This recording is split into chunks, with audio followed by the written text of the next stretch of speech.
আমি আপনাদেরকে আজকে একদম সহজভাবে খুব সহজভাবে কম উপকরণ দিয়ে আমি একটা পাস্তা নুডলস বানিয়ে দেখাবো। তারপর আমার ফুল ভিডিওটা দেখতে থাকুন। আশা করি আমার ভিডিওটা আপনাদের কাছে ভালো লাগে থাকবে। ভালো যদি লাগে তাহলে আমার চ্যানেলটাকে লাইক কমেন্ট করে আমার পাশে থাকুন। চলুন যে আমি কীভাবে দেখাবো। আসসালামু আলাইকুম, সীমাস কিচেনপুর। তা আমি আজকে প্রতিদিনের মতো রেসিপি নিয়ে আসছি পাস্তা নুডলস নিয়ে। এখানে আমি কয়েক রকমের পাস্তা নিয়েছি। এই পাস্তা দিয়ে আজকে আমি আলু টমেটো একটা ডিম দিয়ে আমি একটা পাস্তা বানিয়ে দেখাবো একদম সহজভাবে। তো আমার ভিডিওটা দেখতে থাকুন যে আমি একদম সহজভাবে পাস্তা করব। তা আমি এখানে যে টমেটো নিয়েছি টমেটোটা আমি আগে গ্রেট করে নিব। আলুটা আমি ছোটো করে আমি কেটে নিব। তো আমি যে টমেটোটা আমি এখানে গ্রেট করে নিয়েছি।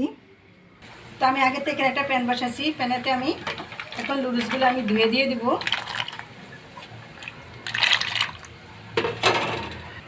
তার সঙ্গে আমি দিয়ে দেবো কয়েকটা আলু কুচা। এখন এটা আমি বলক আসার 5 মিনিট পর্যন্ত আমি এটা সিদ্ধ করে নিব। তো আমার নুডলসটা যে সিদ্ধ হয়ে গেছে 5 মিনিটের মতন।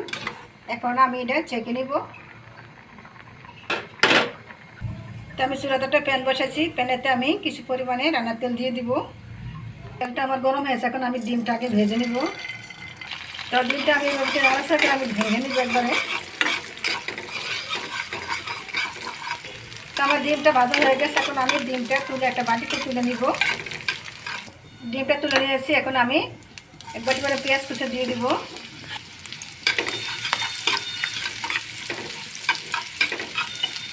তো আমার পেঁয়াজটা একটু কালার হয়েছে। এখন আমি এখানে টমেটো কাঁচাটা দিয়ে দিব। এর সঙ্গে আমি দিয়ে দেবো কয়েকটা কাঁচামরিচ কাটা। টমেটো কাঁচা গন্ধ চলে গেছে। এখন আমি 1 চামচ দিয়ে দেবো ম্যাগি মশলা। তো আমি 7 বোতল দিয়ে দেবো লবণ। তো আমি অল্প একটু দিয়ে দেবো এখানে মরিচের গুঁড়া।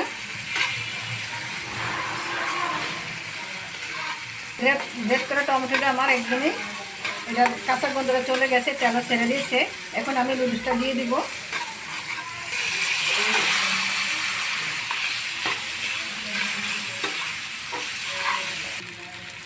তো আমার এই পাস্তা নুডলসটা কিন্তু একদমই সহজ। দেখুন তো আমি একদমই সহজভাবে আমি নুডলস আপনাকে রান্না করে দেখালাম। এখন আমি ভেজে রাখা টমেটোগুলো দিয়ে দিচ্ছি। আবার এখানে আমি ডিমটাও দিয়ে দিচ্ছি।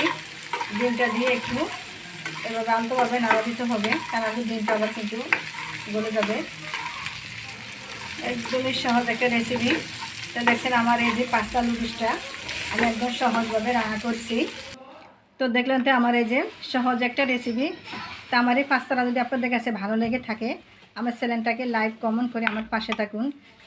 এবং যারা নতুন বন্ধুরা আছেন তার সাথে একটি রিকোয়েস্ট, আমার চ্যানেলটাকে সাবস্ক্রাইব করে আমার পাশে থাকুন। আল্লাহ হাফেজ।